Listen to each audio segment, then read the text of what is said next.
Okay, last class में हम किसके बारे में पढ़ रहे थे? रेस जुडिकाटा के बारे में, ठीक है।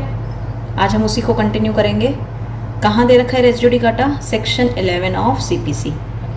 अभी तक हमने क्या पढ़ा कि रेस जुडिकाटा का अगर हम सिर्फ बेसिक मतलब देखें कि अगर कोई सूट ऑलरेडी डिसाइड हो चुका है ए और बी के बीच में, कल को अगर दोबारा वही सूट फाइल किया सेम कॉज ऑफ एक्शन पे, देन उस पे रेस जुडिकाटा अप्लाई हो जाएगा, प्रोवाइडेड हमारे सेक्शन 11 की सारी कंडीशंस फुलफिल होनी चाहिए, ठीक है। तो अभी हम सेक्शन 11 दोबारा स्टार्टिंग से पढ़ेंगे।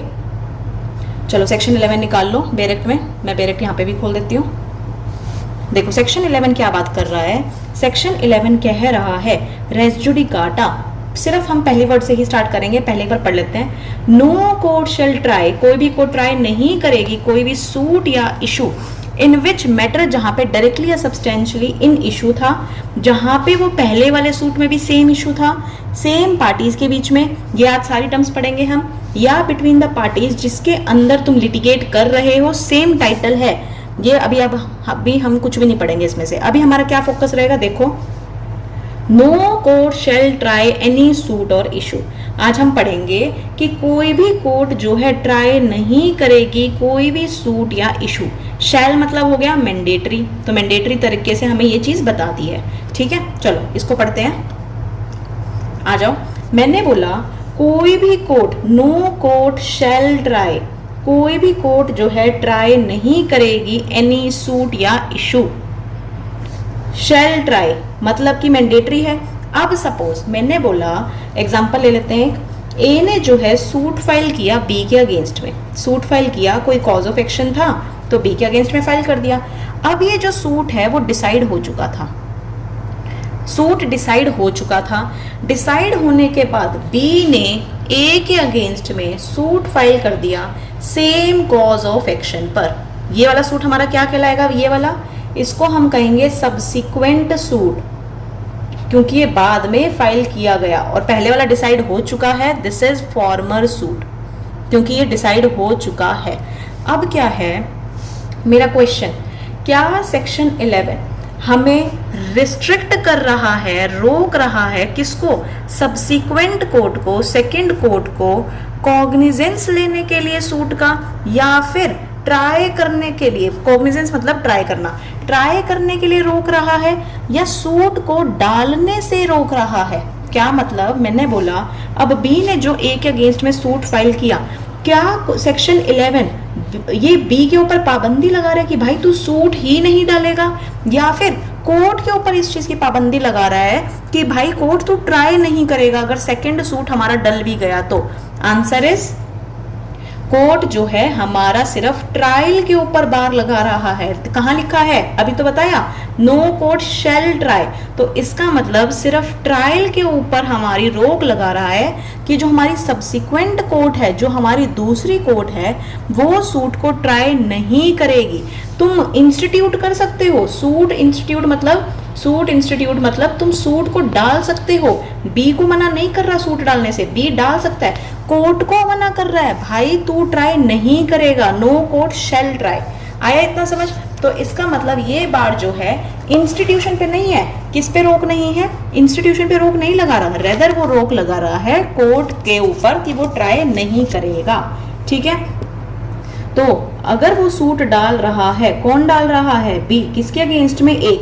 तो ये जो इनिशियल स्टेज है, इनिशियल स्टेज मतलब जब सूट डाला जा रहा है, यहाँ पे कोई रोक नहीं है, रेदर यहाँ पर रोक है वो भी कोर्ट के ऊपर कि कोर्ट तू ट्राई नहीं करेगा अगर सेम कॉज ऑफ एक्शन के ऊपर सब्सिक्वेंट कोई भी सूट डाला हुआ है तो, ठीक है। चलो आ जाओ एक एग्जांपल और देखते हैं।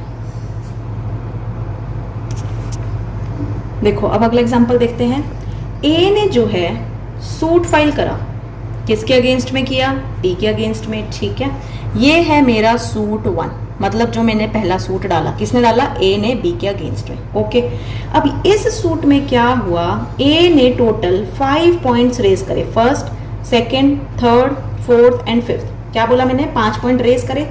ये सारे points heard and finally decided थे। इसका मतलब भी समझेंगे, ये एक एसेंशियल कंडीशन मानी जाती है सेक्शन 11 की। हर्ड एंड फाइनली डिसाइडेड मतलब पूरी तरीके से कोर्ट ने सुन लिया था और डिक्री पास कर दी थी किसके फेवर में, ए के फेवर में।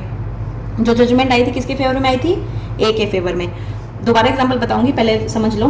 बी ने अब ए के अगेंस्ट में सेम कॉज ऑफ एक्शन पे सूट फाइल कर दिया, दैट इज सूट नंबर 2। ये है मेरा दूसरा सूट।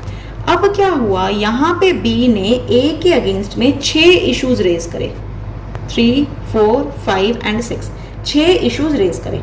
अब क्या है, ये पहले 2 issue first and second issue same थे सूट 1 की तरह, सेम एज सूट 1, ठीक है, सेम इशू थे जैसे सूट 1 में थे। इस वाले में ये दोनों इश्यूज सेम थे, पर ये चारों इश्यूज अलग थे। तो क्या रेस जुडिकाटा सिर्फ इन दोनों पर अप्लाई होगा या पूरे ही सूट पर रेस जुडिकाटा अप्लाई होगा? दोबारा बताती हूँ क्या बताया मैंने। बोला पहला ए ने बी के अगेंस्ट में सूट 1 फाइल किया जिसमें उसने 5 पॉइंट रेज करे मिस्टर ए ने, ठीक है, जो हमारा पूरा सूट डिसाइड हो चुका था, डिक्री आ गई थी ए के फेवर में। अब क्या हुआ, बी ने ए के अगेंस्ट में सेम कॉज ऑफ एक्शन पे तो फाइल किया सूट 2, बट उसमें सिर्फ हमारे 2 पॉइंट्स सेम थे जो हमारे सूट 1 में थे, बाकी चारों इश्यूज हमारे अलग थे। तो मेरा क्वेश्चन है, क्या रेस जुडिकाटा पूरे होल सूट पर अप्लाई होगा या फिर रेस जुडिकाटा सिर्फ फर्स्ट और सेकंड इशू पर अप्लाई किया जाएगा? तो इसका आंसर क्या होगा, इसका आंसर होगा कि रेस जुडिकाटा सिर्फ फर्स्ट और सेकंड इशू पर ही अप्लाई होगा। रीजन बीइंग क्योंकि ये दोनों इश्यूज तो हमारे सूट 1 में डिसाइड हो चुके हैं। तो जब सूट 1 में ऑलरेडी कुछ डिसाइड हो चुका है तो सूट 2 में तुम सेम पॉइंट जो है रेज नहीं कर सकते हो। क्यों नहीं रेज कर सकते? क्योंकि सेक्शन 11 हमारा कहता है अगर फर्स्ट में पूरा डिसाइड हो चुका है, दूसरे सूट में तुम सेम पॉइंट रेज नहीं कर सकते हो, क्योंकि कोर्ट शैल नॉट ट्राई, वो कोर्ट ट्राई नहीं कर सकता, शैल नॉट ट्राई, इसलिए। पर फर्स्ट और सेकंड पॉइंट पे ही सिर्फ हमारा रेस जुडिकाटा लगेगा, बाकी जितने 4 पॉइंट्स है इस पे कोर्ट जो है अपना डिसीजन दे सकता है, ट्राई कर सकता है, ठीक है। चलो आगे चले। तो इसका मतलब जरूरी नहीं है कि अगर ये एक सूट फाइल किया गया है तो दूसरे पे पूरे के ऊपर बार लग जाएगा, ऐसा नहीं होता। रेस जुडिकाटा पूरे पे लगे ऐसा नहीं है। तो फिर कैसा है कि अगर यहाँ पे जो इश्यूज थे जो डिसाइड हो चुके हैं और सिमिलर इश्यूज यहाँ पर हैं, सिर्फ उसी के ऊपर रेस जुडिकाटा लगेगा। अगर सिर्फ 5 पॉइंट सेम है तो 5 के ऊपर लगेगा रेस जुडिकाटा, अगर सिर्फ एक ही पॉइंट सेम है एक ही के ऊपर रेस जुडिकाटा लगेगा। तो ये रेस जुडिकाटा कैसे अप्लाई होगा, हमें देखना पड़ेगा कौन से इश्यूज जो है फाइनली हर्ड एंड डिसाइड हो चुके हैं, ठीक है। चलो अब इसके ऊपर एक पैरा लिखो, इश्यूज वाले के ऊपर की जो इश्यूज डिसाइड हो चुके हैं उन पे ही रेस जुडिकाटा लगता है, रेदर होल पे नहीं लगता। आ जाओ लिखो, when all the issues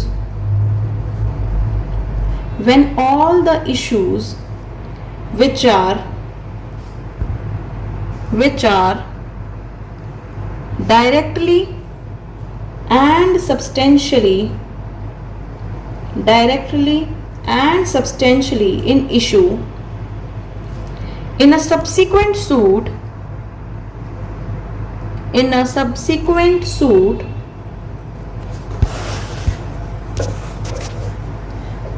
are the same as in a subsequent suit are the same as the issues directly and substantially in issue। इस वर्ड का भी हम मतलब समझेंगे आगे। directly and substantially in issue in the former suit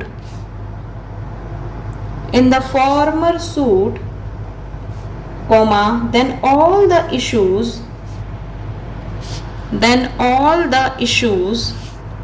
in a subsequent suit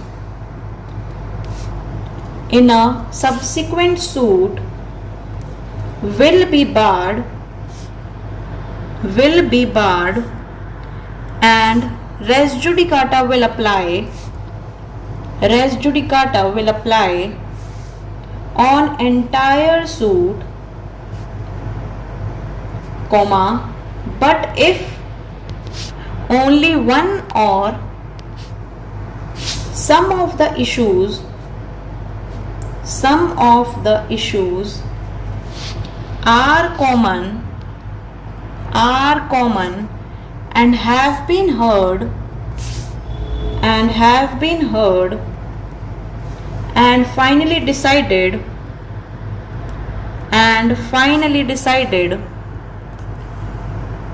in a former suit, comma, then the entire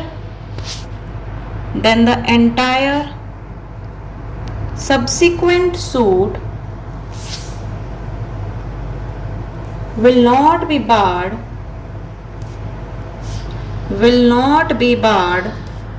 rather only the issues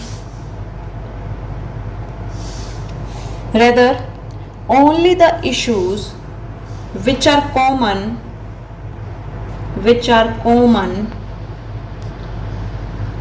will be barred,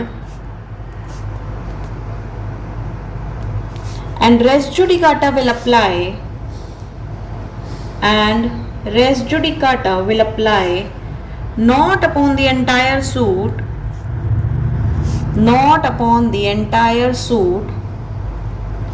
rather upon those issues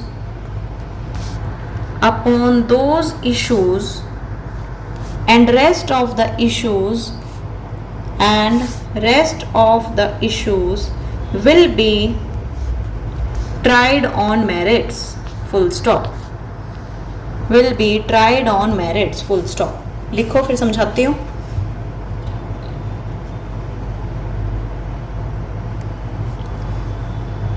चलो आ जाओ ऊपर।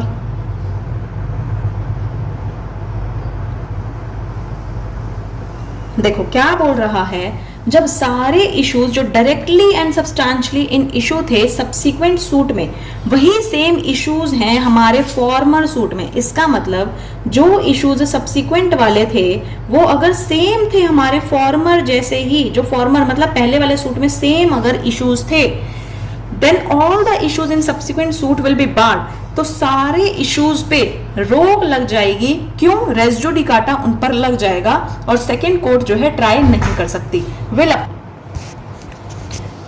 चलो एक बार दोबारा बता देती हूँ। क्या बोला? जो सारे इश्यूज थे फिर सब्सिक्वेंट सूट में वो बार कर दिए जाएंगे। क्यों? रेस जुडिकाटा लग जाएगा, क्योंकि वो बिल्कुल सेम इश्यूज थे फर्स्ट सूट वाले की तरह। किसमें? सेकेंड सूट में भी।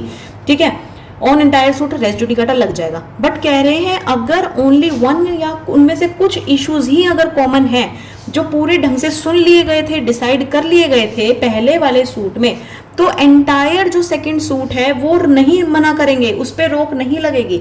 रेदर जो कॉमन इश्यूज थे जो फर्स्ट वाले में डिसाइड होकर आए थे, सिर्फ उन पर ही रोक लगेगी। किस चीज की? रेस जुडिकाटा की। एंड रेस जुडिकाटा पूरे पे नहीं लगेगा, रेदर सिर्फ उन इश्यूज पर लगेगा जो ऑलरेडी पहले वाले सूट में मेरिट्स पे डिसाइड हो चुके हैं। ठीक है।